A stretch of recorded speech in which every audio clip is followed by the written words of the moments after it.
Hey everyone, welcome to Our Small Footprint. My name is Nyssa, and if you're new here, we are a family of 8 who live off-grid in Australia. Today's video is just a little bit of a random one. Just going to have a quick chat.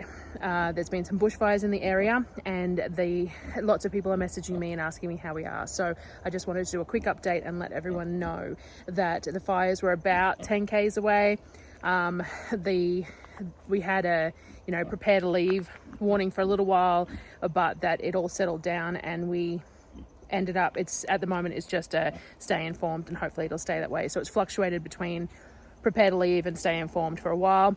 I wasn't doing YouTube when we had the last lot of bushfires through here, but it is a little bit scary because the last lot of bushfires that we had were in, I think it was 2019, just before Christmas, and I ended up in Toowoomba doing groceries, and when I was there the fires took off. We didn't even know there was one when I left for the day, and then partway through the day Darryl rang me and said we're being evacuated. So they had no vehicle because I had the vehicle with me, and they had to evacuate to the fire station.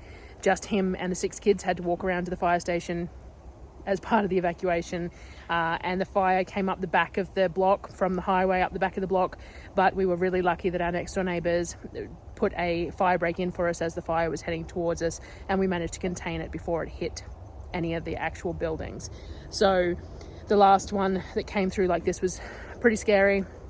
So there was some anxiety about this one. We didn't let the kids know what was going on because the anxiety anytime there was smoke after the last one when they were evacuated and stuff has been quite high, so we didn't want to set them off and make it an issue. And to be honest, there's not a lot of prep that we can do about it because we only have a 5-seater car and no way to put anything extra. So we would have just loaded all 8 of us into the 5-seater car, a couple of computers and stuff because that's how we make a living, and a handful of clothing and stuff like that, and we would have just had to do what we could do.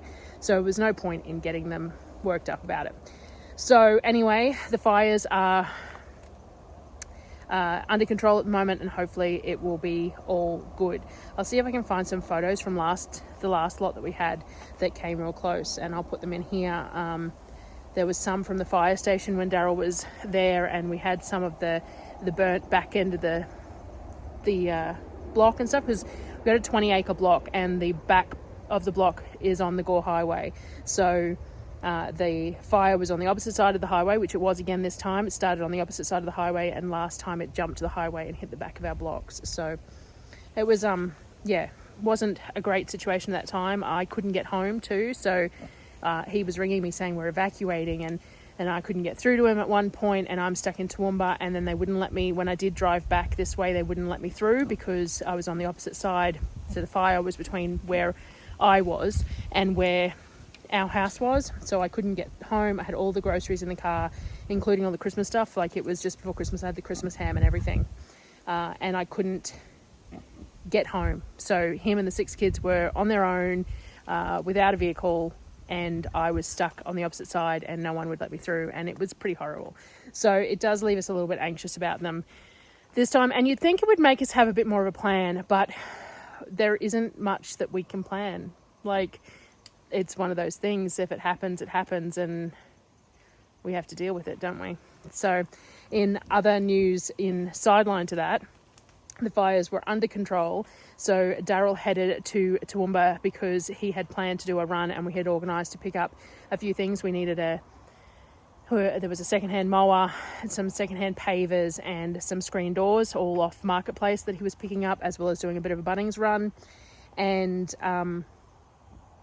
once he got to Toowoomba, the fire flared up again, and we had a prepare to leave notice come through again.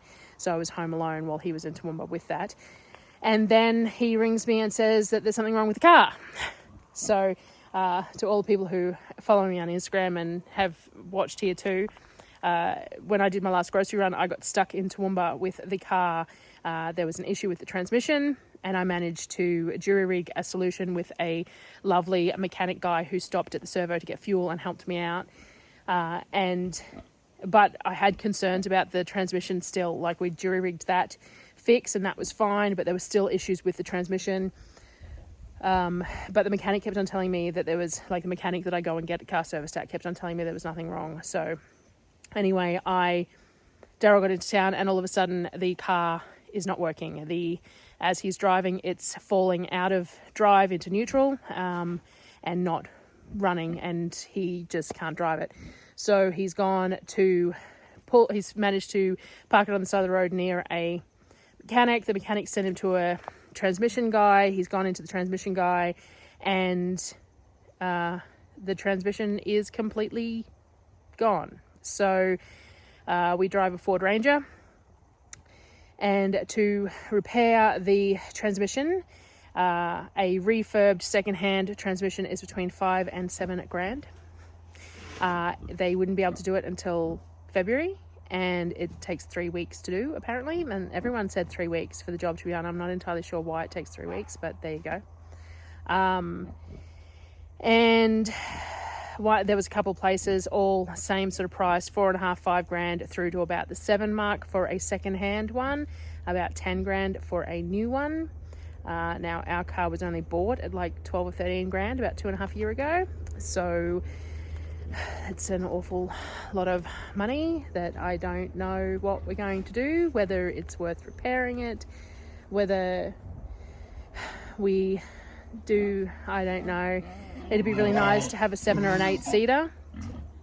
Excuse the pigs, I'm standing near their pen, and obviously they can hear me, and have decided to have a little bit of a chat as well. I don't know whether it's worth spending that kind of money on a car that we're up at the 250,000+ Ks on, and it looks like it has an oil leak somewhere too that we haven't been able to find, and we've just had, I don't know. We've considered the fact that maybe this is when we move to getting a 7 or an 8 seater, because we only have a 5 seater which can't fit everyone in, and we now have a trailer that can cart water, so we don't need the ute for that. But we're still looking at, $10,000 or $15,000 to buy a new car. So you're looking at $5,000 to $10,000 for the transmission, or $10,000 to $15,000. I don't know. It's a really hard one. So we have that. So we have some really, really awesome friends who have got an old ute for us to borrow for the moment. So Darryl got the car towed to Ipswich to sit at a friend's place while we figure out whether we get it repaired or what we do. And in the meantime, he'll drive back home in this borrowed ute so that we have just something to go and fetch water and animal feed and stuff for the next couple of weeks. I'm not due to go back to Brisbane until the 7th of February.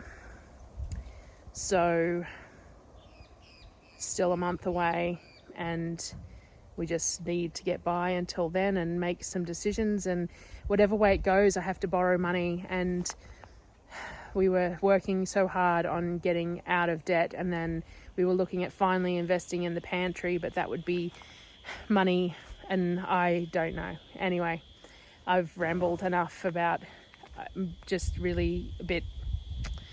It's really just a shitty, I don't know. Anyway, there's been some heartache over it today. It's been pretty horrible, with the fires, and then him being stranded, and then not having a car, and anyway. So I just thought I'd do a quick update. Not that this has ended up being all that quick, but I just thought I'd do a quick update because I'm getting a lot of questions. A lot of people checking in, and I just wanted to make sure that I let everyone know that we're all good. We got no issues with fire. It's been downgraded again to just stay informed. So we will do that. Keep an eye on the reports just in case, but I think we'll be all good. We're right at the very border of the area.